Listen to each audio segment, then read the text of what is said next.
là, il y a une limace quand même. Il y a des petits trous partout. Ouais, ouais. Donc, Et elle est là, aérée. là, les vers de terre, ils circulent. C'est qu'au lieu de dire on va nourrir les plantes, c'est pas les plantes qu'il faut nourrir. Elles se nourrissent toutes seules, mais il faut nourrir la terre. Ouais. En fait, il faut que la terre soit en bon état, et après les plantes, elles y trouvent leur compte. Ouais. Le principe, c'est de ne pas retourner la terre, le moins possible. C'est valable aussi en grande culture. Moins on touche la terre, mieux ça vaut. On a mis de la chimie en terre et on a détruit tout l'équilibre qu'il y avait à l'origine. La seule solution, c'est d'essayer de sortir de la chimie, quoi. Mais c'est pas simple. Ça a été plus simple d'y rentrer que d'en sortir maintenant. Et aujourd'hui, on a des sols morts, c'est-à-dire qu'il n'y a plus un ver de terre, il n'y a plus de micro-organismes, il n'y a plus rien. Et on est obligé de rajouter des éléments extérieurs.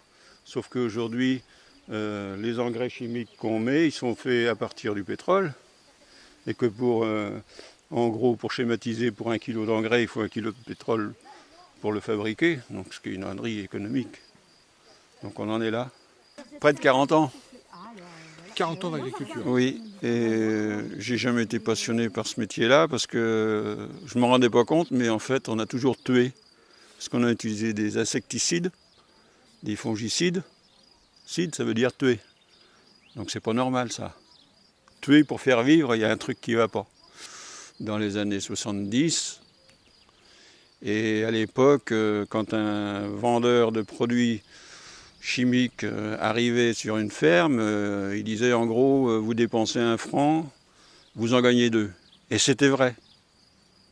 Sauf qu'il ne leur avait pas raconté la suite. Moi, ma génération, on a continué en essayant d'améliorer, mais toujours dans la même voie, c'est-à-dire en utilisant plus de produits. À chaque fois qu'on utilise un produit, on fait plus de mal que de bien.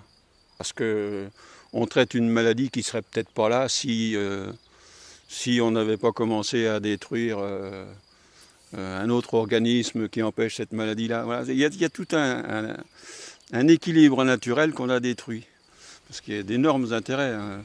Les vendeurs maintenant, c'est plus des produits chimiques, c'est pas des pesticides, c'est des produits phytopharmaceutiques. Alors, appréciez la justesse du terme. Voilà, il faut sortir de ça. Parce que le labour, par exemple, c'est ce qui est un truc complètement aberrant pour un agriculteur de l'ancienne génération, je dirais. Le labour, moi quand j'ai commencé, je m'étais imaginé que plus on labourait profond, mieux ça valait, quoi. On enfouissait les mauvaises graines, mais voilà, en fait, on en enfouit certaines, mais on en fait ressortir d'autres. Donc, ce qui fait que, et en faisant ça, on détruit toute la vie qui devrait y avoir, qui n'y a pratiquement plus dans beaucoup d'endroits. C'est l'essentiel, c'est d'observer la terre. Alors que nous, ce qu'on a fait toujours, on observait les plantes. On disait, tiens, cette plante, elle est malade, pourquoi elle est malade? On va mettre un produit pour la soigner ou l'empêcher d'être malade, alors qu'il aurait fallu regarder ce qui se passe dans la terre. Et ça, il faut absolument prendre conscience de ça, observer la nature, savoir comment fonctionne la terre. Et ça, on ne l'a jamais appris. Les agriculteurs, même dans les plus jeunes, ils ne savent pas.